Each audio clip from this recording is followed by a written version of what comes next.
Merci Mathilde Béjanin, c'était une très belle introduction, très, très complète. J'ai plus grand-chose à dire finalement pour introduire le sujet maintenant. Effectivement, le titre peut paraître très, très ambitieux, et donc vous verrez que j'ai choisi une approche assez thématique, c'est-à-dire dans un premier temps d'introduction, voir les spécificités de cette architecture rurale, de cette architecture sans architecte, puis de voir quels sont les instruments, les outils à notre disposition pour étudier cette architecture, les résultats auxquels on parvient aujourd'hui et la connaissance que l'on a pu accumuler. Et enfin, je voudrais terminer par les enjeux patrimoniaux qui sont attachés à cette architecture. Ce sont des enjeux qui me tiennent particulièrement à cœur et qui sont, à mon sens, tout à fait déterminants pour diverses raisons que j'aurai le plaisir de vous exposer. C'est une architecture dont on m'a convoqué et c'est avec grand plaisir que je suis ici, pour parler d'une architecture qui, c'est vrai, est quand même un petit peu négligée par l'histoire de l'art, par l'histoire de l'architecture, qui est considérée parfois comme du petit patrimoine. C'est une expression qui a le don de me mettre assez en colère, parce que pour moi, il n'y a pas de grand et de petit patrimoine. Mais il est vrai que c'est une architecture qui présente des caractères tout à fait originaux, tout à fait particuliers. Elle est sans architecte, mais elle n'est pas pour autant simple. C'est une architecture qui, en fait, est extrêmement complexe. C'est un corpus qui est extrêmement large. Il y a énormément de bâti rural dans notre pays. Nous avons, de ce point de vue, une très grande richesse patrimoniale. Ce bâti est d'une extrême diversité qui répond à la diversité géographique, géologique, climatique que connaît notre pays, qui, bien que de taille relativement modeste, est très riche de ce point de vue-là. Et cette diversité, elle va jusqu'au micro-territoire. C'est une architecture qui demande, c'est-à-dire tout l'opposé de ce que je vais faire ce soir devant vous, je m'en excuse, une approche très, très fine. Et on peut avoir des situations extrêmement différentes en parcourant une distance très courte. C'est aussi une grande diversité dans le temps, dans l'usage des matériaux, dont je vous dirai quelques mots, dans l'évolution des techniques. Et cette diversité, elle est due aussi à l'évolution des types d'exploitation agricole, puisque c'est une architecture qui est complètement liée à la terre, au territoire sur lequel elle s'inscrit et du produit duquel ses habitants vivent.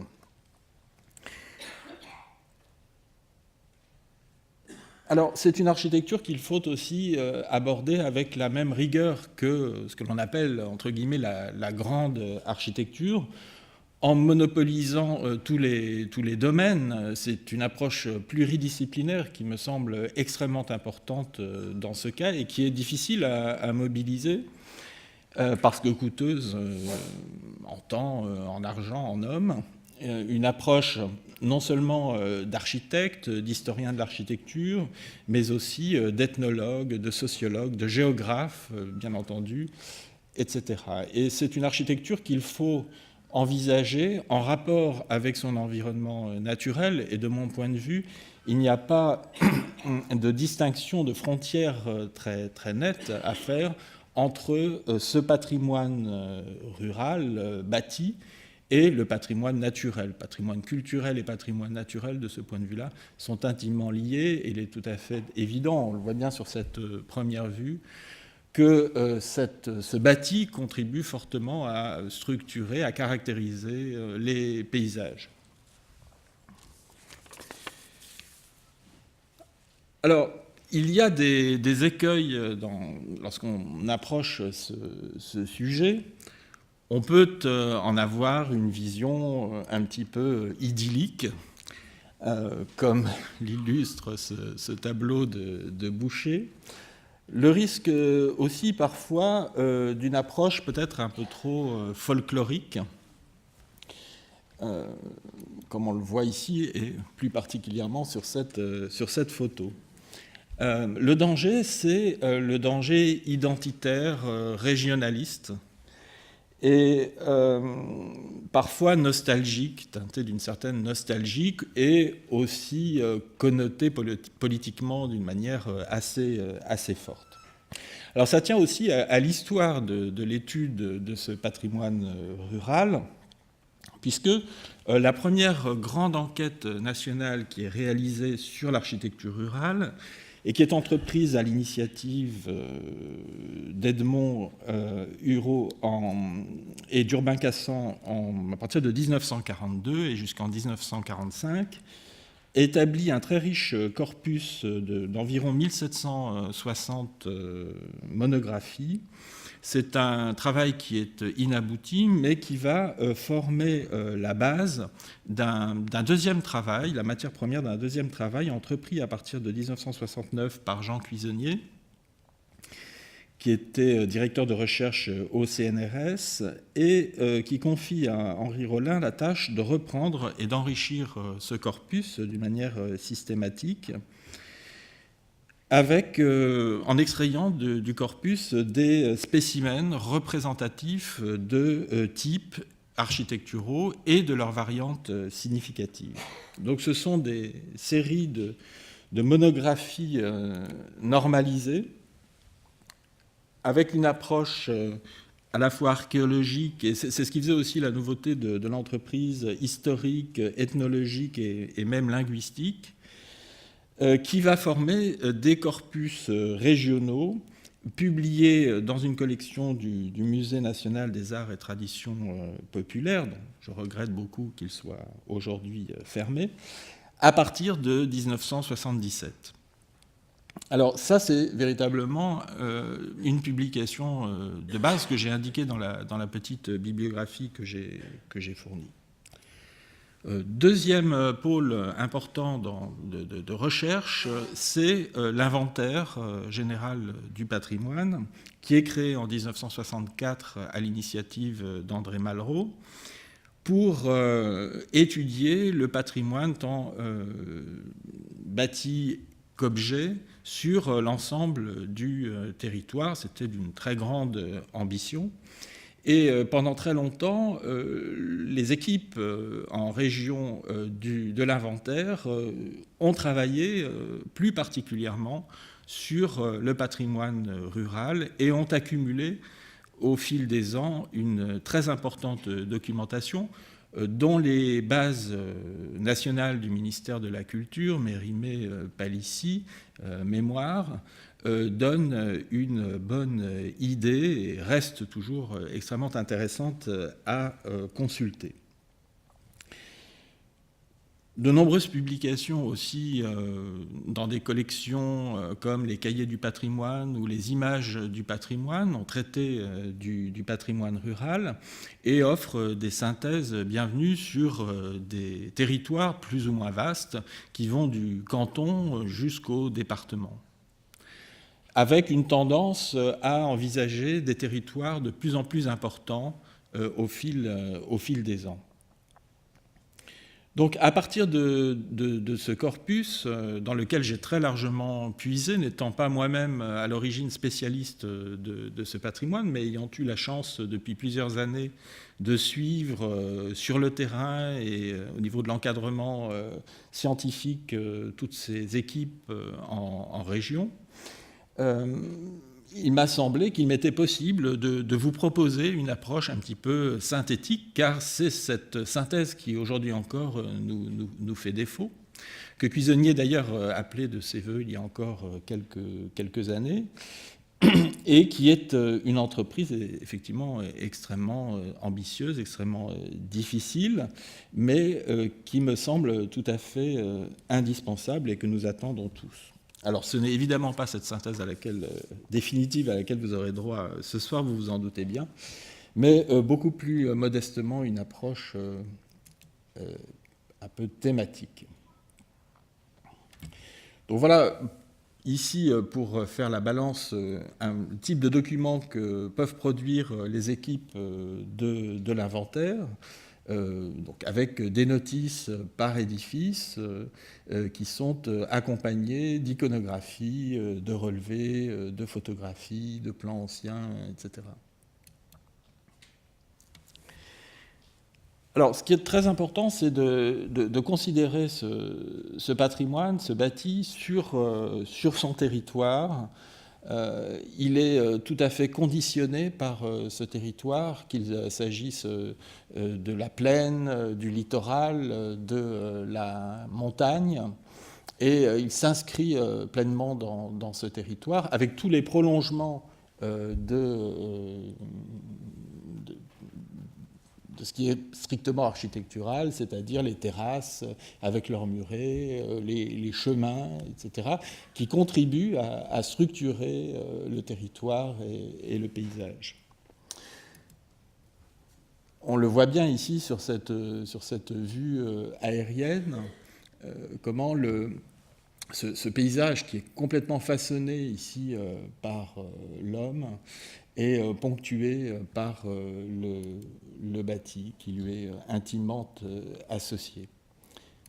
Alors, il est évident que la répartition de ce bâti varie énormément selon qu'il s'agit d'un pays d'open field ou au contraire de bocage.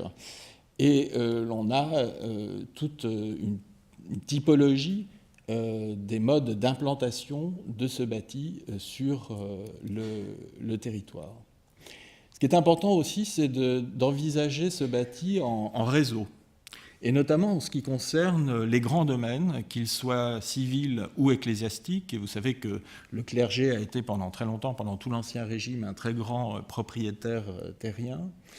Et ça a été une tendance aussi pendant trop longtemps, me semble-t-il, de procéder par monographie en saucissonnant un petit peu les sujets, en étudiant le château d'un côté, les fermes de l'autre, les moulins par ailleurs, alors que bien évidemment, tous ces bâtiments sont intimement liés par une activité économique, une mise en valeur du sol, du territoire, etc. Et donc aujourd'hui, on a bien pris conscience de cela. Et il est évident que on ne va pas, lorsque l'on fait l'inventaire du patrimoine rural sur un territoire, se priver de repérer ces réseaux qui ne sont pas forcément toujours faciles à lire aujourd'hui parce que, eh bien, ils ont pu être effacés sur le site. Mais dans ce cas, la mémoire, et notamment la mémoire des archives, peut être d'un très grand secours. Vous avez ici, par exemple, une vue avec d'un ensemble de ce type, avec la maison de maître sur la gauche, et puis sur la droite, l'une des métairies. Le bâti rural aussi en dit très long sur les modes d'exploitation de la terre et sur l'organisation sociale aussi qui sévissait sur ces territoires. Vous en avez ici un très bel exemple en Bretagne avec un bâti en longueur composé de séries de logis qui reflète en réalité une ancienne exploitation communautaire du sol qui a depuis le XIXe siècle complètement disparu, mais dont ces bâtiments conservent la mémoire. Et l'on voit bien sur le plan à gauche que ces bâtiments sont composés d'autant de petites cellules, le plus souvent monocellulaires, sont des bâtiments monocellulaires, et qui donc témoignent d'un habitat communautaire auquel répondait une organisation, une exploitation des parcelles, elle aussi communautaire. Et donc c'est extrêmement intéressant, si vous voulez, d'aborder l'histoire sociale du monde rural par le biais de ces architectures. Alors bien entendu, l'architecture, il ne faut pas la regarder que de l'extérieur, il faut rentrer dans la maison, même si ce n'est pas toujours facile. Mes collègues de l'inventaire ont parfois quelques difficultés et font preuve de beaucoup de diplomatie et de psychologie. Et c'est là aussi que l'aspect ethnologique apparaît, et malheureusement, il faut bien le dire, on n'a pas prévu, lorsqu'on a constitué les équipes de l'inventaire, la présence d'ethnologues auprès d'eux. Je pense que ça aurait beaucoup enrichi les enquêtes. Et aujourd'hui que l'inventaire est décentralisé aux régions, de nombreuses régions, et je m'en réjouis, ont l'ambition de compléter les équipes par des cellules ethnologiques qui permettront donc de développer tout l'aspect social de ce sujet. Donc les intérieurs apprennent beaucoup, bien entendu, sur les modes de vie, avec l'élément principal du foyer dans la campagne, qui est la cheminée, avec, bien entendu, des typologies extrêmement variées, et malheureusement des états de conservation qui sont de plus en plus mauvais, puisqu'il devient extrêmement rare. J'ai encore eu cette chance il y a 2 mois en Lorraine, mais ça devient très très rare, de trouver des intérieurs de fermes qui soient significatifs de la manière dont on vivait au temps où elles étaient vraiment des centres d'exploitation. La modernité est passée par là, et beaucoup du mobilier et même des distributions intérieures d'origine ont disparu. Donc de ce point de vue-là, il est évident que les photos anciennes peuvent être des témoignages extrêmement intéressants. Bon, malgré tout, on arrive encore à trouver des ensembles significatifs. Alors les sources, cela m'amène aux sources du patrimoine rural. On a longtemps dit que ce patrimoine était dépourvu de mémoire, était dépourvu de sources, en tout cas de sources archivistiques. Or, il s'avère que, et j'ai été aidé en cela par plusieurs directeurs d'archives départementales qui ont vraiment été passionnés par le sujet, qu'en réalité on peut, avec beaucoup de résultats, avec beaucoup de fruits, consulter les sources archivistiques. Bien entendu, on pense aux documents figurés que peuvent être les terriers, les compois, les cadastres anciens, mais aussi des actes notariés ou d'autres documents de ce type qui apprennent beaucoup sur ce patrimoine et sur l'activité économique qui justifiait la construction de ce bâti. Alors la première source à laquelle on songe plus traditionnellement, ce sont les photographies anciennes. Vous voyez par exemple cette photo en Vendée vers 1890 qui présente un bâti qui a quasiment disparu aujourd'hui. C'est un bâti extrêmement rustique, simple, avec ses toits de chaume, donc dans un état que l'on pourrait dire d'origine, en quelque sorte. Alors, il y a une autre expression que je n'aime pas du tout, c'est dénaturer. Parce que pendant très longtemps, on a considéré que c'était la chasse un petit peu aux bâtiments qui apparemment n'avaient jamais été modifiés et se présentaient encore aujourd'hui dans son état d'origine. Or, on sait bien aujourd'hui que c'est une illusion totale, et j'y reviendrai tout à l'heure, tant ce bâti subit de transformations au cours du temps, tout simplement pour s'adapter à l'évolution de l'activité agricole, à l'agrandissement, par exemple, d'une famille, à la modernité, etc., etc. Donc c'est un bâti qui est trompeur dans la mesure où il donne une fausse impression d'éternité, d'atemporalité. Et quand on examine les choses de plus près, j'y reviendrai tout à l'heure, on se rend compte que ce bâti a beaucoup évolué et évolue extrêmement vite. Et donc je pense, et cela a aussi des implications dans le domaine de sa préservation, de sa conservation, il faut avoir absolument, si l'on veut gagner cette bataille, pour employer un vocabulaire guerrier, avoir une vision dynamique de ce bâti et pas du tout figé. Il ne s'agit pas du tout de faire des campagnes un musée. Donc voilà ici une ferme photographiée dans son état 1930, à l'époque à laquelle elle a été classée monument historique. C'est quelque chose d'extrêmement rare. Il y a très peu de fermes classées en France, pour la bonne raison que finalement, cette procédure du classement monument historique qui a été conçue pour les grands monuments, pour le bâti exceptionnel, n'est pas vraiment adaptée à cette architecture. Et donc, il faut envisager d'autres modes de protection, et heureusement, il y en a.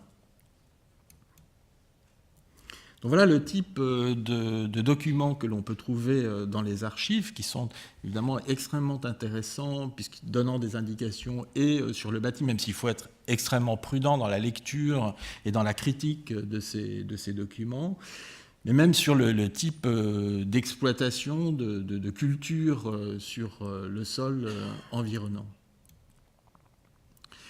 Là, ce cadastre en lanière, assez surprenant, on dirait presque un cadastre urbain, comme ça à première vue, est à associer avec les habitations en alignement que je vous ai montré tout à l'heure, et donc présente bien cette exploitation communautaire du sol telle qu'elle existait dans ce secteur de la Bretagne en Loire-Atlantique. Voilà un document tout à fait extraordinaire. Alors, je vous rassure tout de suite, c'est très rare de tomber sur ce type de représentation. Et le chercheur qui a trouvé ces documents et qui travaillait sur ce territoire de l'Allier, à Saint-Menou, a réussi à retrouver certains des bâtiments représentés ici au XVIIIe siècle, et à retrouver jusque dans le détail l'emplacement des ouvertures. Il y a même sur l'un des dessins une grande fissure, une grande lézarde qui est représentée sur le mur pignon et qui est toujours visible aujourd'hui. Donc ça sont des documents évidemment tout à fait intéressants, d'autant que, outre ces élévations, on dispose de plans et on est allé jusqu'à donner les distributions avec les fonctions des différentes pièces.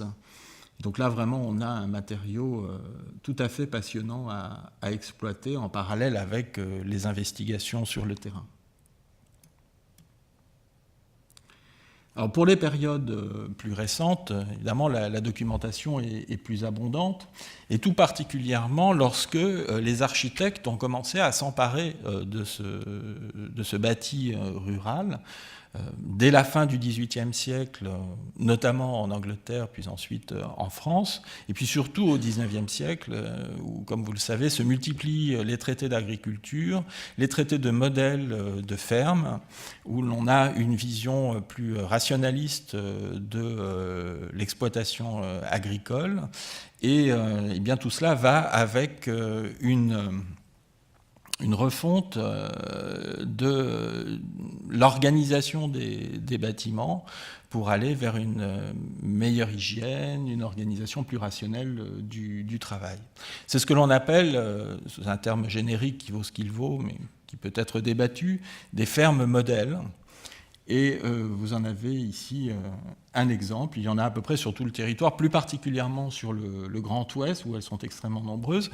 Et bien souvent, ces fermes modèles étaient liées à un domaine, et donc à une maison de maître ou à un château.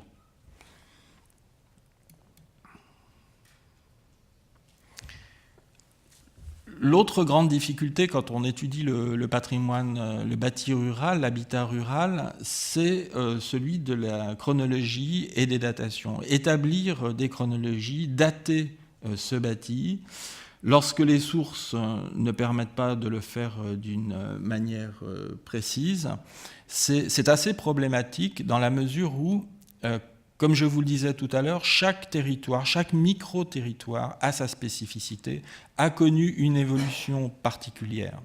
Et vous pouvez établir sur un territoire que vous connaissez bien une chronotypologie des édifices qui ne sera plus valable 50 km plus loin. Et ça, c'est quelque chose dont il faut avoir conscience. Et il est extrêmement difficile d'établir des typochronologies larges qui seraient des référentiels assez pratiques pour dater ce bâti rural au niveau de grands ensembles territoriaux comme les régions, par exemple. Et donc, évidemment, les chercheurs sont toujours un peu gênés quand des hommes politiques, notamment en région ou même dans les départements, leur demandent de dire ce qu'il en est de l'habitat typique de la région ou du département. C'est une question à laquelle ils n'ont pas de réponse. Ou l'habitat emblématique. Vous savez, c'est l'Alsace avec sa maison à pans de bois et puis la cigogne sur la cheminée. Et c'est un peu ce que l'on attend aussi parfois des spécialistes du patrimoine rural. Et il est toujours un petit peu difficile, il faut faire preuve d'assez de pédagogie pour expliquer que ça n'existe pas et qu'en fait, c'est la diversité qui prime. Alors, avant d'aborder la question plus particulière des datations, la chronologie, elle est évidemment tout à fait intéressante. Et par exemple, la simple superposition du cadastre dit napoléonien, donc grosso modo de la première moitié du XIXe siècle, avec le cadastre actuel, permet de constater ces évolutions. Et là, vous avez par exemple une carte d'un hameau qui est le résultat de cette superposition. Et l'on voit bien tout ce que l'on a perdu, toute la déperdition de matière en relativement peu de temps, finalement. Et on n'en a pas forcément conscience quand on est sur le terrain. À la fois déperdition de matière et puis ajout de bâtiments récents. Parfois, on a la chance de trouver sur le bâti des chronogrammes. Alors, c'est quand même relativement rare. C'est plus ou moins fréquent selon les régions et selon les périodes. Il y a des périodes où on a beaucoup daté, notamment au XIXe siècle. On a quand même pris assez souvent l'habitude d'apposer un millésime sur la maison. Mais en même temps, ce sont des indications qu'il faut aussi traiter avec la plus grande prudence, dans la mesure où vous pouvez avoir affaire à un élément de remploi plus ancien, qui aurait été jugé décoratif ou commode ou utile, et donc qui ne correspondrait pas, qui ne rendrait pas compte de la structure, de la datation de la structure du bâtiment. Donc c'est à manier avec prudence, mais en même temps, ces chronogrammes sont quand même une grande aide, et à partir d'un faisceau d'indices auquel vient s'ajouter ce chronogramme, on peut dater d'une manière beaucoup plus précise cette architecture. Il est évident que là, dans l'exemple de droite, là, pour ce très beau dessus de porte, couronnement de porte, outre le chronogramme, le décor, l'ornement peut aussi donner une indication, confirmer ou infirmer la date inscrite. Alors, pourquoi ai-je choisi le XVe siècle dans l'intitulé de cet exposé? Tout simplement parce que le bâti antérieur au XVe siècle, mais c'est aussi vrai dans le milieu urbain, est extrêmement rare et pour ainsi dire inexistant. Et c'est probablement à cette époque, mais on a du mal à cerner les choses, en tout cas à ma connaissance, d'une manière extrêmement nette et fine et précise, où on est passé en quelque sorte à la construction en pierre, qui fait que des vestiges ont pu parvenir jusqu'à nous. Jusqu'au XVe siècle, on peut considérer que ce bâti rural était souvent réalisé dans des matériaux assez périssables, poteaux de bois, charpente en bois, couverture en chaume, et donc extrêmement fragile. Là, vous avez ici un exemple en Lorraine où un étudiant aujourd'hui prépare une thèse sur le thème de l'architecture rurale en Lorraine au XVe siècle. C'est quand même un défi énorme dans la mesure où la Lorraine, comme vous le savez, entre la guerre de 30 ans et les conflits plus récents, a connu quand même plusieurs vagues de destruction. Eh bien, là où l'on disait, sur un territoire où l'on disait, les médiévistes disaient qu'il n'existait plus rien du Moyen-Âge, il arrive à retrouver des indices, des éléments, parfois difficiles à lire. Là, je vous ai apporté un exemple facile à décrypter, qui témoigne de vestiges de ce bâti du XVe siècle. Et donc on voit bien sur cette ferme lorraine, qui propose une organisation tout à fait caractéristique de ce territoire, avec rassemblés sous un même toit le logis et les dépendances. Comment cette structure médiévale d'origine a été progressivement agrandie, élargie, transformée, mais reste encore lisible dans ce cas, alors que dans d'autres, elle peut être toujours existante, la structure peut toujours exister, mais n'est plus lisible parce qu'on n'a pas la chance d'avoir, comme ici, des éléments de décor, comme ces encadrements de baies, dont les moulurations nous donnent quand même une indication intéressante sur la datation. Et là encore, il faut se méfier parce qu'on peut avoir des permanences assez inattendues d'arcs en accolade dans le décor de certaines maisons encore du XIXe siècle, sans parler du néogothique. Alors, des indices stylistiques, quand un chercheur connaît bien ce bâti, connaît bien un territoire, peuvent donner des indications sur la datation, même si elles ne sont pas précises. Il est évident que des linteaux délardés légèrement cintrés, comme celui de la porte d'entrée de cette ferme, font plutôt penser à un bâtiment du XVIIIe siècle. Là, encore une fois, il faut être très prudent parce que c'est un dessin que l'on peut, une mise en œuvre que l'on peut trouver encore au XIXe siècle assez tardivement. L'archéologie est d'un très grand apport et ce n'est que depuis quelques années que l'on pratique ce qu'on appelle l'archéologie du bâti appliquée c'est-à-dire une archéologie sur des artefacts qui se trouvent hors sol et non pas seulement sous le sol, dans le sol. Et l'on peut procéder pour les édifices les plus problématiques, les plus intéressants, semble-t-il, à une lecture pierre à pierre des murs qui peut donner des indications extrêmement intéressantes sur la chronologie, sur les modifications que ces structures ont pu connaître. Voilà ici, par exemple, une élévation extrêmement intéressante dans la mesure où vous voyez que l'on a réutilisé, remployé un linteau, on pourrait dire du XVe siècle, en tout cas avec un arc en accolade, dans un bâtiment beaucoup plus récent. Donc tout ce recyclage des matériaux, cette économie de moyens, complique encore la tâche des historiens.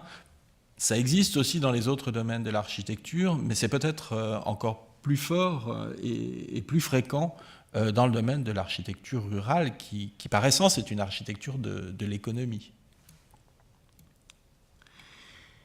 Alors parfois, on a la chance de voir tomber des enduits, et ça permet, sans le faire soi-même, ce qui est quand même assez mal vu de la part des propriétaires, même si parfois on en a vraiment envie, de lire ce qui se trouve derrière et de comprendre, par exemple, que cette ferme, eh bien, elle est née au moins en deux temps, en deux grandes périodes, puisque vous avez sur la droite une architecture de terre, de pisé, et sur la gauche une architecture de pierre. Et il est évident que si l'enduit était intact, on aurait beaucoup de difficultés à lire cela et à comprendre ces deux périodes de construction. Et on aurait l'impression d'un édifice né tout d'un bloc.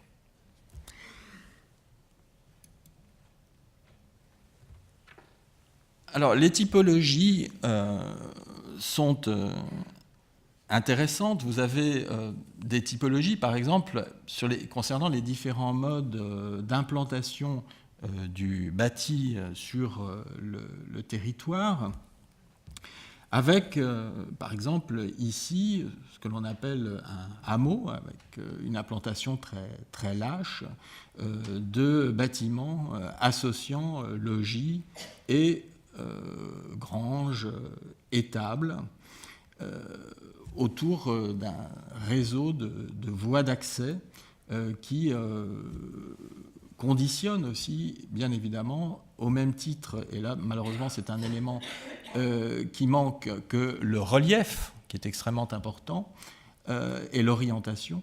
Je m'aperçois que ces cartes ne sont pas orientées, qui conditionnent l'implantation, bien entendu, de ce bâti.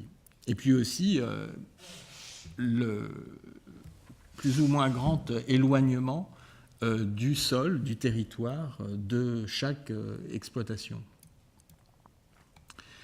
Alors, ici, dans le pays de Caux, un type d'implantation tout à fait particulier et caractéristique de cette zone, ce sont les clos masures qui sont entourés de haies et parfois même redoublés d'alignements de hêtres, et qui forment autant d'entités autonomes qui viennent comme cela, qui sont semées sur le territoire sans ordre apparent. Ou au contraire, des logiques de regroupement, ici relativement lâches à Camembert, autour généralement de l'édifice majeur qui est l'église, ou beaucoup plus dense, beaucoup plus serré et organisé ici à Montagnac sur Auvignon. Les villages méridionaux présentent souvent un aspect très, très urbain en réalité, très, très organisé. On voit bien ici à Saint-Jean-de-Fosse qu'il y a un urbanisme. Et on peut avoir une lecture formelle tout à fait intéressante de l'évolution de cette agglomération. C'est une agglomération qui est néanmoins considérée comme une agglomération rurale, puisque son mode de fonctionnement est un mode de fonctionnement rural. Et ces maisons alignées en bordure de rue sont le plus souvent des bâtiments qui mêlent sous un même toit logis et bâtiments d'exploitation. Par exemple, le plus souvent, au rez-de-chaussée, l'étable, l'écurie. Lorsqu'il s'agit d'une région viticole, la cave, le chai. Et à l'étage, le logis. Tout cela dans une structure qui paraît extrêmement urbaine.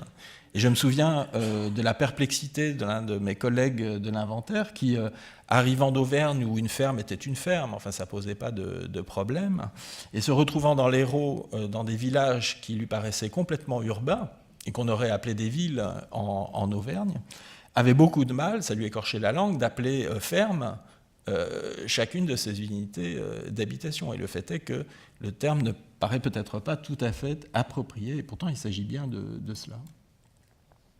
Voilà comment ça se présente en y regardant de plus près.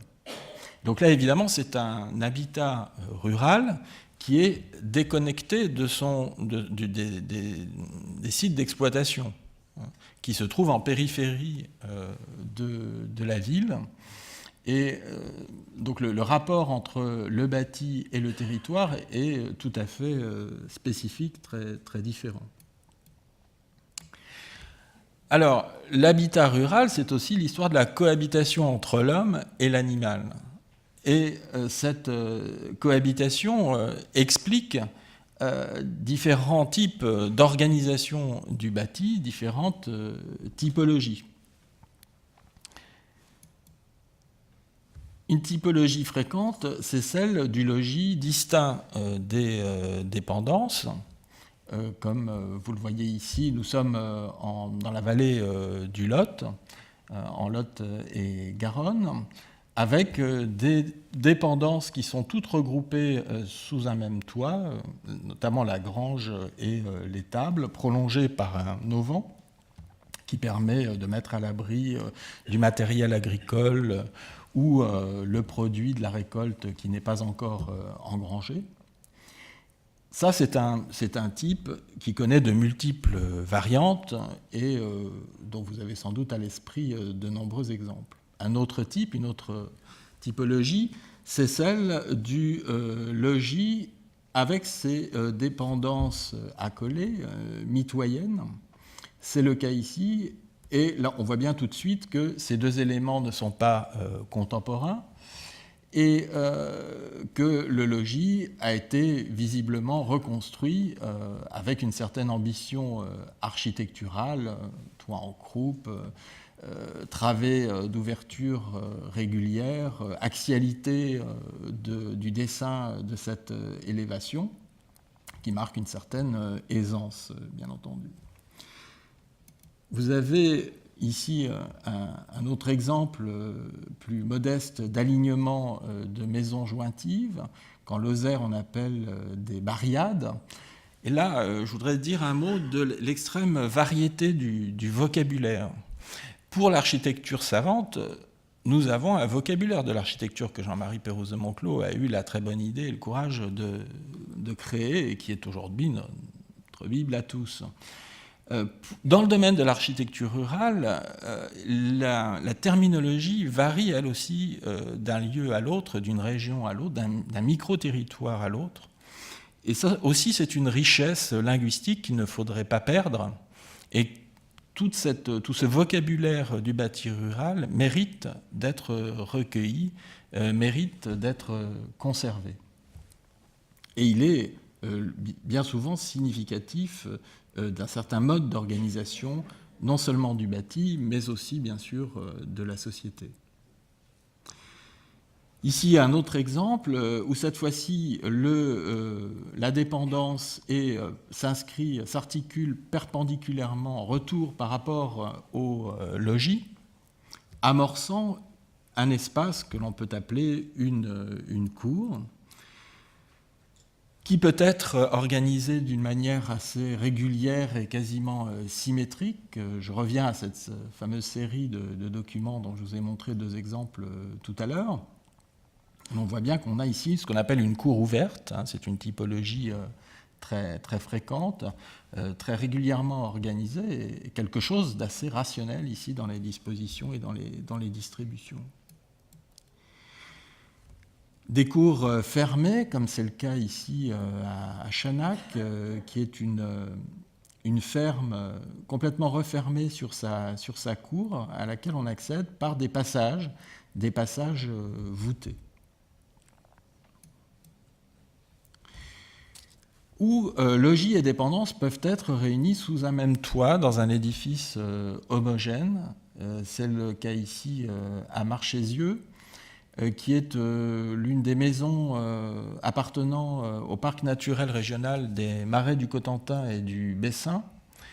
Et j'en profite pour vous dire d'ailleurs que les parcs naturels régionaux sont des acteurs aussi tout à fait déterminants dans le domaine de la connaissance et de la conservation du patrimoine rural. Et il arrive très souvent que les équipes de l'inventaire travaillent en collaboration, en partenariat avec ces parcs naturels qui, au-delà de leur vocation première qui est de préserver le patrimoine naturel, se sont très vite rendus compte du lien très fort avec le patrimoine bâti. Et là, par exemple, sur ce territoire qui se caractérise par deux éléments très, très intéressants. D'une part, un bâti en terre, dont je vous montrerai des exemples et des détails tout à l'heure, qui n'est pas du pisé, mais qui est de la bauge, c'est-à-dire une autre technique, c'est-à-dire qu'on ne moule pas la terre dans un coffrage, comme c'est le cas pour le pisé, mais on la monte par strates que l'on unifie par la suite à coups de bêche. Donc c'est une technique très, très particulière. Et un deuxième type de bâti rural très intéressant sur ce territoire, qui est celui du bâti rural de la reconstruction de la Seconde Guerre mondiale. D'ailleurs, il y a un édifice, malheureusement, je n'ai pas pensé à apporter la photo, qui est tout à fait emblématique de ce territoire. C'est une ferme qui est pour moitié construite en bauge, en terre, et pour moitié construite en béton, puisque probablement une bombe a dû tomber au milieu de ce bâtiment. Donc la partie détruite a été reconstruite sur le même gabarit, avec le même volume que la partie ancienne.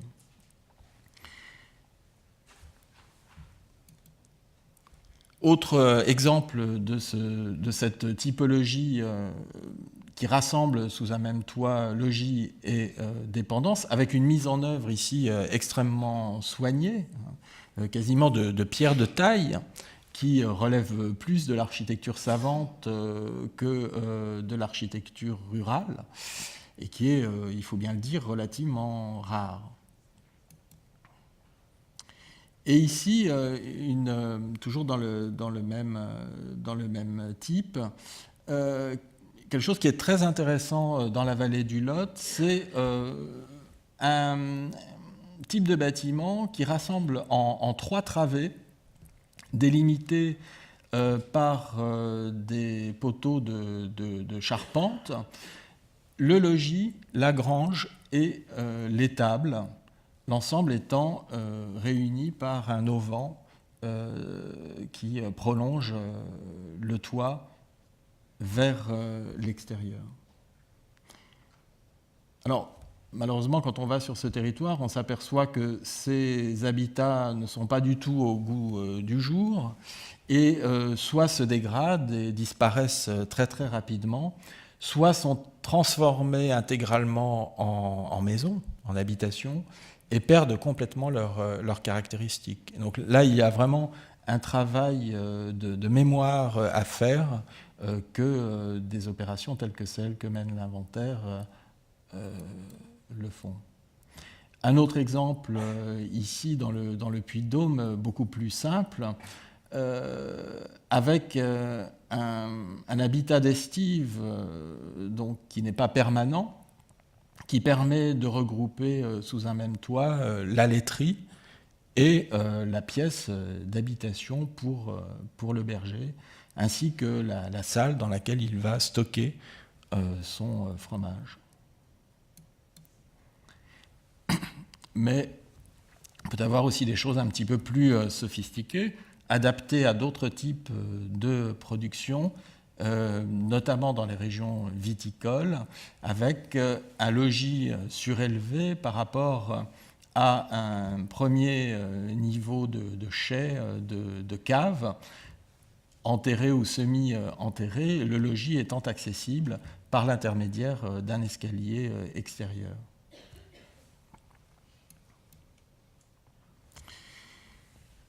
Et bien sûr, certains témoignages de plus en plus rares d'une architecture monocellulaire extrêmement simple qui pourrait rappeler l'architecture antérieure au XVe siècle que j'évoquais tout à l'heure, même s'il faut être extrêmement prudent.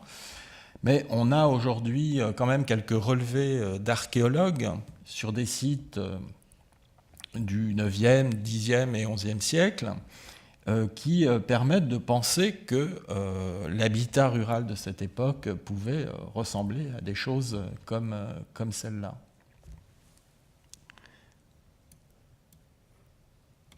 Alors, je m'excuse, c'est un petit peu flou apparemment.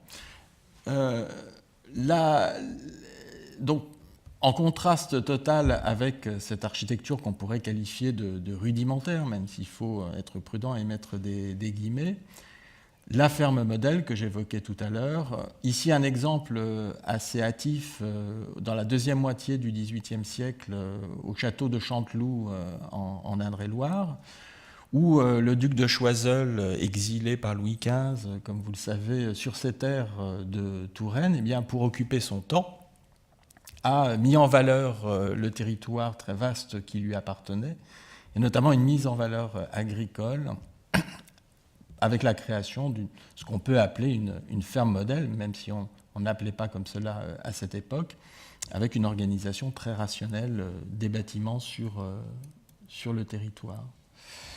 Puis des choses beaucoup plus sophistiquées dans des périodes plus récentes, ici dans l'Hérault. Et là, on est un petit peu à la frontière entre le patrimoine rural et le patrimoine industriel, puisque des techniques extrêmement modernes, dérivées de l'industrie, sont mises en œuvre pour faciliter le travail dans les exploitations agricoles. Alors, une autre thématique, un autre type d'approche, par les matériaux, par les techniques, qui peuvent aussi donner des indications chronologiques, même si, encore une fois, il faut être extrêmement prudent, puisqu'on a des permanences assez surprenantes, et qui posent aussi la question de l'entretien, voire de la restauration de ce bâti, lorsque ces techniques ne sont plus maîtrisées, ne sont plus pratiquées localement. Vous avez ici un bel exemple de cabane en pierre sèche, toujours dans les choses assez simples dans leur mise en œuvre. Ici, une charpente d'une maison en bauge, en terre, dans les marais de Vendée, ou au contraire des choses beaucoup plus sophistiquées, beaucoup plus techniques, comme cette charpente de ferme à Pouligny-Saint-Pierre. Alors, la construction de ces bâtiments, il n'y avait pas d'architecte, mais elle se faisait parfois par l'exploitant lui-même, pour le bâti le plus simple dans sa mise en œuvre. Le plus souvent, tout de même, pour les bâtiments un peu plus complexes, par des artisans qui pouvaient être éventuellement des compagnons, qui pouvaient être, et qui étaient le plus souvent itinérants, ce qui explique parfois certains circuits que l'on peut repérer, certaines circulations de techniques de mise en œuvre, de modes de réalisation. Et donc cela va des techniques les plus rudimentaires, les plus simples, aux techniques les plus complexes, qui sont bien entendu souvent issues de l'architecture dite savante, qu'elle soit religieuse ou civile. Les différents types de couvertures, couverture en tuile, ici qui a probablement remplacé une couverture en chaume plus ancienne. Ici, des essais de restitution de couverture en chaume dans les règles de l'art qui posent plusieurs problèmes. D'abord parce qu'on ne trouve plus de chaume en abondance localement, qu'on est obligé de faire venir d'Espagne ou d'ailleurs. Ça, c'est déjà une difficulté parce que ce matériau n'a pas forcément les mêmes caractéristiques physiques que celui qu'on employait traditionnellement. Et puis, ce sont des techniques assez complexes, ici, avec ce toit dit à natte, que peu d'artisans maîtrisent aujourd'hui. Ici, sur ce détail d'un bâti en terre, en bauge, on voit bien les différentes levées, ce qu'on appelle les levées, c'est-à-dire chaque niveau de terre qui nécessite à chaque fois un certain temps de séchage pour consolidation. Cette terre qui est prise vraiment in situ, au pied même de la maison, et le trou qui est ainsi constitué va former la mare au centre de la cour de la ferme. De même que le végétal qui vient couvrir le toit est lui aussi à disposition, en tout cas était à disposition, à proximité immédiate du site. Donc là, on voit à quel point ce bâti rural est conditionné par le territoire qui le porte, beaucoup plus encore que l'architecture savante, puisque pour construire une église ou pour construire un château, on hésitera moins à aller chercher des matériaux plus nobles, plus rares, à des distances plus grandes, même si souvent on essaie quand même de faire avec ce qui existe au plan local. Donc là, cette photo ancienne, me semble-t-il, exprime bien ce lien très fort, cette adéquation entre le bâti et son environnement. Alors, il y a parfois des erreurs de lecture qui sont possibles. On imagine souvent que le bâti en terre, c'est une architecture de pauvres. Ce qui explique d'ailleurs que, par exemple, dans le parc naturel que j'évoquais tout à l'heure, des marais du Cotentin et du Bessin, pendant une bonne partie du XXe siècle, les habitants, les occupants de ces maisons n'ont eu de cesse de les recouvrir d'enduits en ciment, la plupart du temps, qui masquent complètement le fait qu'il s'agit de constructions en pierre, en terre, en bauge. Évidemment, c'est très mauvais pour la conservation de ces bâtiments, puisque le plus souvent, ensuite, on a construit des cloisons pour isoler mieux ce bâti, ce qui fait que le mur en terre s'est retrouvé pris dans une sorte de caisson entre l'enduit en ciment à l'extérieur et le placo-plâtre, pour faire vite, à l'intérieur. Et on a vu des maisons ainsi s'effondrer, tout simplement parce qu'elles se vidaient de leur substance. Donc ce bâti, ce matériau était vécu comme quelque chose d'infamant presque. Et tout le travail du parc naturel et de son équipe a été un travail de reconquête de la noblesse de ce matériau, de sa beauté. Et on s'est rendu compte en travaillant vraiment sur ce bâti qu'en réalité, eh bien, cette technique de la bauge avait été utilisée aussi bien pour des bâtiments modestes, comme par exemple cette maison de journalier, que pour des bâtiments plus cossus, comme cette maison de maître, à une date finalement relativement récente. Donc ce n'est ni quelque chose de forcément arriéré, ni quelque chose de pauvre. Et on a retrouvé dans les textes, et par exemple il y a un texte dans l'encyclopédie de Diderot et d'Alembert qui prône la terre comme matériau de construction idéal pour l'architecture rurale et qui vante tous les mérites de ce matériau. Donc pour les encyclopédistes, la terre était au contraire un vecteur de modernité et d'amélioration de l'habitat rural. Donc il y a eu un renversement total au XIXe et au XXe siècle de cette vision, enfin surtout dans la deuxième moitié du XIXe et dans la première moitié du XXe siècle. Donc là, on a évidemment une structure qui est tout à fait comparable à de très nombreuses maisons de maître qui parsèment le territoire, avec cette régularité des percements, cette masse cubique du bâti, mais avec un matériau qu'on ne s'attend pas nécessairement à trouver sur ce type d'architecture. Alors, comme je vous le disais tout à l'heure, la carte géologique donne des indications extrêmement précieuses sur les matériaux qui ont été utilisés sur ces différents territoires et micro-territoires.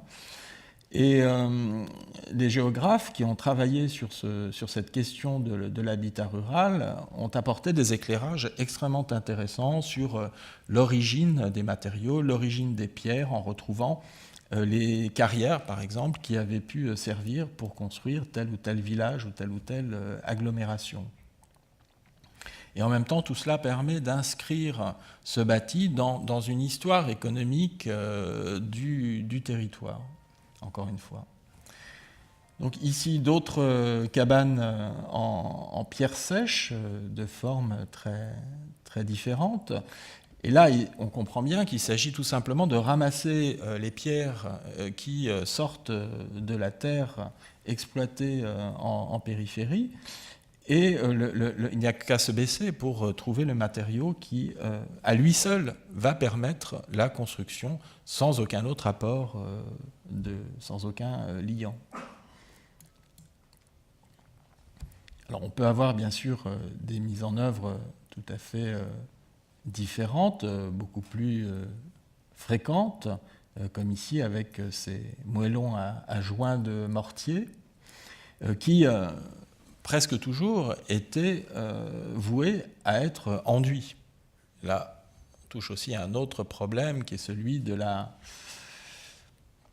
mode qui consiste à retirer les enduits sur les murs en moellon, alors que cet enduit est un enduit protecteur et unificateur de l'architecture.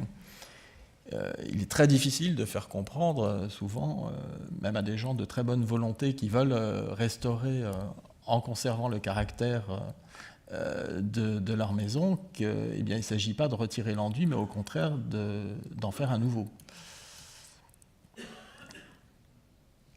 Alors, l'étude fine de ces modes, de ces techniques de réalisation des murs permet de tirer toutes sortes de conclusions avec des mises en œuvre. Par exemple, ici, cette chaîne de pierres d'angle, de pierres de taille, qui marque une mise en œuvre très, très soignée, où à droite, l'arc en brique qui permet de décharger évidemment le linteau de cette baie.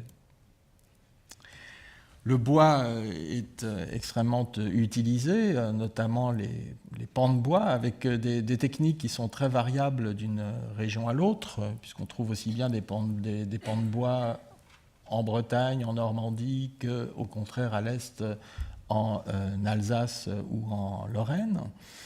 Et ces techniques du pan de bois commencent à être mieux connues et on arrive à proposer des chronotypologies, mais toujours en étant extrêmement prudent, puisqu'il n'y a rien de plus évolutif qu'une maison en pan de bois.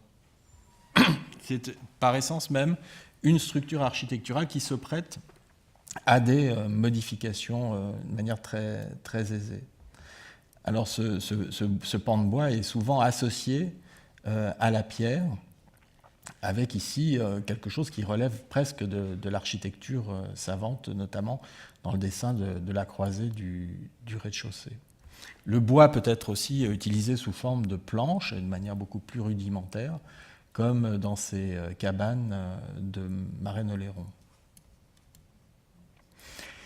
Alors, autant les matériaux, pendant très longtemps, sont le plus souvent pris sur place, même quasiment toujours pris sur place, autant à partir du moment où le chemin de fer arrive, eh bien, les matériaux se diversifient et il y a toute une production industrielle de briques, d'éléments métalliques, qui va permettre de renouveler la construction du bâti rural. Ça, évidemment, ce sont des éléments qui permettent, en tout cas, de fixer une période chronologique pour les constructions. Ici, avec ce mur en briques et pierres, on est assurément dans la deuxième moitié du XIXe siècle.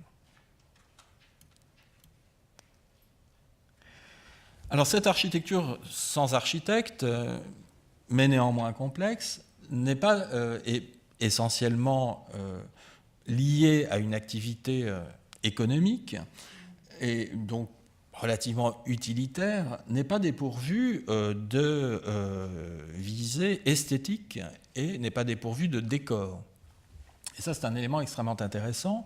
C'est aussi un élément qui peut concourir à proposer des datations, comme je vous l'ai dit tout à l'heure. Ce décor peut être extrêmement simple, comme ce linteau délardé, ou un petit peu plus complexe déjà, comme la très belle mise en œuvre de ce ventail de porte. Il peut s'agir d'encadrements de baies qui sont peints d'une couleur différente pour contraster sur l'enduit, comme ici dans la Loire. Où il peut s'agir de choses déjà un petit peu plus élaborées, comme ces éléments sculptés qui viennent couronner les portes de très nombreuses maisons des Vosges et qui proposent tout un répertoire ornemental populaire dont on trouve évidemment des échos aussi sur le mobilier contemporain et qui donnent des indications extrêmement précieuses sur l'organisation sociale, les croyances qui sévissaient à l'époque où on a construit ces édifices. Et parfois des choses assez surprenantes qui relèvent beaucoup plus de l'architecture savante, des grands modèles que l'on s'attendrait plus à trouver sur des châteaux ou sur des édifices urbains, comme par exemple à gauche ce fronton cintré brisé, et puis à droite ce très beau cartouche qui vient sommer cette baie aux inflexions rococo. Ici encore, une influence de l'architecture savante dans la mise en œuvre de cette baie. Et à l'intérieur, les cheminées, elles aussi, peuvent témoigner d'un souci de décor, si tant est, et encore faut-il vérifier qu'elles sont bien à leur emplacement d'origine, ce qui n'est pas toujours le cas, et là je ne jurerai pas que ce soit le cas. Mais il faudrait retirer le papier peint, pas facile. Alors, l'architecture savante, elle apparaît aussi, outre par le décor, dans les masses architecturales, dans les volumes architecturaux, en particulier lorsqu'il y a présence d'un pigeonnier. Vous savez que beaucoup de pigeonniers ont été construits au XIXe siècle, à un moment où, après la Révolution, ce n'était plus un privilège aristocratique que de pouvoir élever un pigeonnier. Et cela a au fait de donner un air un peu noble à une ferme, pour peu qu'elle ait des volumes relativement importants. Ici aussi, on voit une architecture assez complexe dans sa volumétrie, qui est à la limite entre la ferme et ce que l'on pourrait appeler le manoir. Encore conviendrait-il de se mettre d'accord sur ce que l'on met derrière ce terme de manoir. Donc tout ça pour vous dire que la frontière entre l'architecture savante, dite savante, et l'architecture rurale, le bâti rural, est tout sauf étanche, et que les échanges, les va-et-vient de l'une à l'autre sont extrêmement fréquents.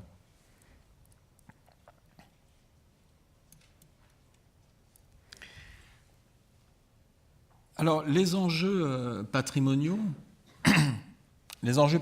sont extrêmement importants de mon point de vue, peut-être encore plus que dans d'autres domaine, dans la mesure où, comme vous le savez, le territoire rural est en pleine évolution depuis, bien sûr, plusieurs années, mais les choses ont tendance plutôt à s'accélérer. Les agglomérations s'étendent, les zones périurbaines sont de plus en plus importantes, les populations aussi changent, puisque les agriculteurs sont de moins en moins nombreux dans les campagnes, sont remplacés par des urbains, les néo-ruraux qui parfois travaillent, même souvent travaillent en ville, mais n'hésitent pas à faire plusieurs dizaines de kilomètres pour habiter hors de la ville, soit pour des raisons économiques, soit pour y trouver un cadre de vie plus agréable.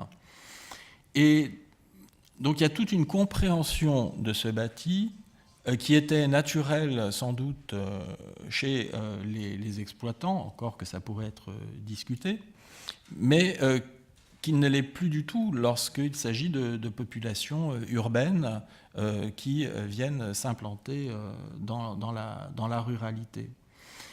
Et donc là, il y a tout un travail d'accompagnement à faire, de pédagogie, pour préserver le caractère de ce bâti rural. Et c'est un travail qui est extrêmement difficile à réaliser, que les services de l'État s'emploient quotidiennement à faire. Mais on a quand même beaucoup de mal, tant le mouvement s'accélère, à suivre le rythme et à éviter de grosses méprises, de grosses maladresses. Et donc on aboutit parfois à ça, c'est-à-dire du bâti très intéressant qui malheureusement tombe en ruine, et on préfère construire à côté une maison neuve qui aura peut-être un intérêt architectural moins grand. Bon, c'est peut-être un jugement de valeur, je me permets, mais en tout cas qui ne sera pas forcément dans la continuité de la tradition constructive locale. L'autre problème qui se pose, c'est celui donc des techniques de restauration. Sur l'exemple précédent, on voit ici une architecture en terre, encore une fois. Il n'y a pas forcément d'artisans capables de construire, de restaurer, bon là c'est trop tard sans doute, mais dans d'autres cas c'est encore possible, ce type de bâtiment sans utiliser des parpaings de béton, ce que l'on voit très, très régulièrement. Alors certains territoires, certains parcs naturels notamment, ont favorisé la transmission de ce savoir en organisant des formations. Et petit à petit, en même temps qu'il y a une demande qui émane de la population, ces métiers reprennent vie et on peut espérer que ces architectures puissent être restaurées dans les formes qui conviennent. Ce dont je vous parlais tout à l'heure, l'enduit ciment qui vient recouvrir une façade d'une manière assez désagréable, alors que l'étude des enduits anciens apporte beaucoup et permet de traiter avec beaucoup plus de tact ces bâtiments. Ici, un exemple d'enduit à Bouges-le-Château dans l'Indre. Il est évident que ces enduits à la chaux, ou à la terre, avec ces badigeons qui viennent les recouvrir, sont sans doute d'une mise en œuvre un petit peu plus complexe que les enduits que l'on trouve tout près chez Castorama ou Leroy Merlin, pour ne pas les citer, mais donnent des résultats beaucoup plus satisfaisants. Et donc, les spécialistes du patrimoine rural s'attachent de plus en plus à entrer dans le détail de la mise en œuvre du bâti, et dans la composition, étudier la composition des enduits et la manière dont ils sont réalisés, qui diffère énormément d'un lieu à l'autre en fonction des matériaux qui étaient disponibles. Il y a aussi cette difficulté parfois à retrouver des matériaux tout simples qui étaient utilisés à l'époque. Alors avec des réalisations qui parfois sont assez exemplaires, même si ça paraît un petit peu léché. Et là, on a essayé quand même de respecter la tradition de la bourrine vendéenne. Et là aussi, encore une fois, c'est le résultat d'une action de longue haleine, d'un travail sur le terrain réalisé conjointement par le parc naturel régional, par l'écomusée local et par les services de l'État et notamment de l'inventaire.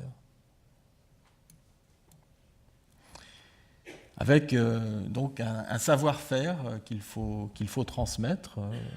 Les toits de chaume évidemment exigent des techniques assez particulières qui diffèrent d'une région à l'autre.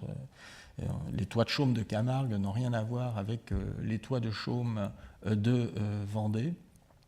Et donc ce sont des anciens qui peuvent transmettre ce savoir s'il n'est pas trop tard. Alors, l'apparente immobilité de ce bâti dont je vous parlais en introduction, elle est assez rapidement mise à mal quand on y regarde d'un petit peu plus près. Vous avez ici une carte qui fait le point sur un hameau de la vallée du Lot. Ici, un autre inventaire réalisé dans le Calvados à Camembert. Et vous voyez que tout ce qui est en jaune est sur la carte de droite dégradé, en vert disparu, les triangles bleus en ruine debout, les triangles rouges en ruine effondrée. Ça fait quand même beaucoup de bâtiments qui sont soit disparus, soit en grande difficulté. Et quand on y regarde de plus près sur une exploitation, l'évolution de 1775 jusqu'à 2002 du bâti sur cette exploitation, que l'on a pu retracer d'une manière certaine grâce à des documents et à l'étude sur place, est assez parlante.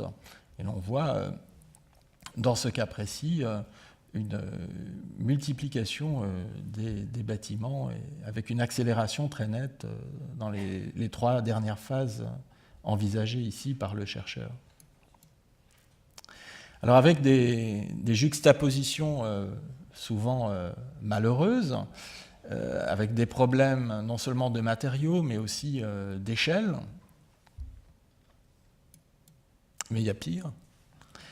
Et là, c'est un petit peu un combat, c'est pas perdu d'avance, parce que non, il n'est pas perdu d'avance. Mais les normes européennes, il faut bien le dire, n'arrange pas forcément la situation, dans la mesure où les exploitants agricoles sont obligés à respecter certaines normes qui sont difficilement adaptables, applicables aux bâtis anciens.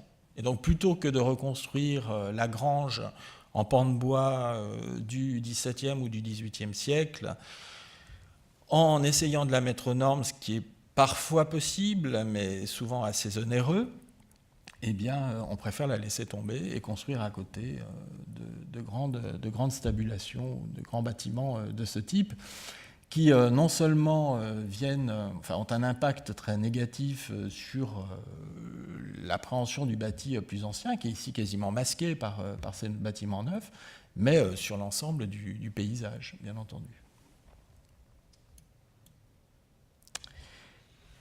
Et puis, les nouvelles constructions en périphérie de villages, d'agglomérations rurales, avec évidemment tout ce qu'on n'a pas envie de trouver sur ces territoires, d'autant que dans le même temps, souvent les centres-bourgs dépérissent, les centres de villages sont vides, tout simplement parce que c'est un type d'habitat qui ne correspond pas aux exigences de la vie moderne, qui bien souvent sont dépourvus, par exemple, de jardins, et donc n'intéressent pas les nouveaux occupants de ces territoires. Donc là, ça pose un vrai problème de politique volontariste, qui existe, certes, hein, la prise de conscience est réelle, mais je pense qu'on peut aller beaucoup plus loin. Alors, il y a des outils qui sont là. Il y a les plans locaux d'urbanisme qui sont en pleine révision en ce moment, dans lesquels tout un volet patrimonial peut être réalisé, à condition évidemment que les élus y soient sensibles. Donc il y a tout un travail de sensibilisation à faire du côté des élus. Et il y a aussi, par exemple, des outils plus ambitieux comme les ZPPAUP, les zones de protection du patrimoine bâti et du patrimoine paysager. Et donc, sont des outils qui sont parfois, évidemment, d'une mise en œuvre un petit peu lourde, mais s'il y a une vraie volonté politique derrière, eh bien, on peut parvenir à des résultats satisfaisants et éviter ce genre de dégradation. Voilà, je vous remercie.